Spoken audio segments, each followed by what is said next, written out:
بسم اللہ الرحمن الرحیم۔ صحیح بخاری شریف۔ ہم سے عمر بن خالد نے بیان کیا، انہوں نے کہا ہم سے ظہیر نے بیان کیا، انہوں نے کہا ہم سے ابو اسحاق نے بیان کیا، ان کو براء بن عازب رضی اللہ عنہ نے خبر دی کہ رسول اللہ صلی اللہ علیہ وسلم جب مدینہ تشریف لائے تو پہلے اپنے نانہال میں اترے جو انصار تھے، اور وہاں آپ صلی اللہ علیہ وسلم نے 16 یا 17 ماہ بیت المقدس کی طرف منہ کر کے نماز پڑھی،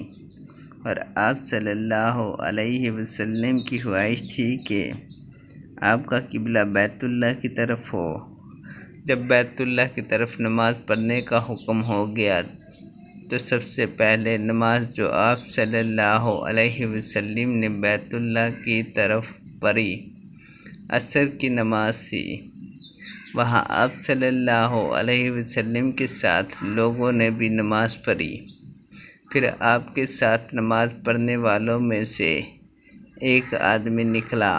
اور اس کا مسجد بنی حارثہ کی طرف گزر ہوا تو وہ لوگ رکوع میں تھے۔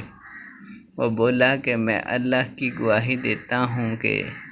میں نے رسول اللہ صلی اللہ علیہ وسلم کے ساتھ مکہ کی طرف منہ کر کے نماز پڑھی ہے۔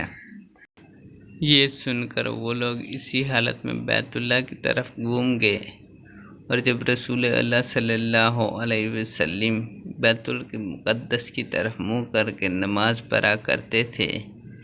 یہود اور عیسائی خوش ہوتے تھے، مگر جب آپ صلی اللہ علیہ وسلم نے بیت اللہ کی طرف منہ پھیر لیا تو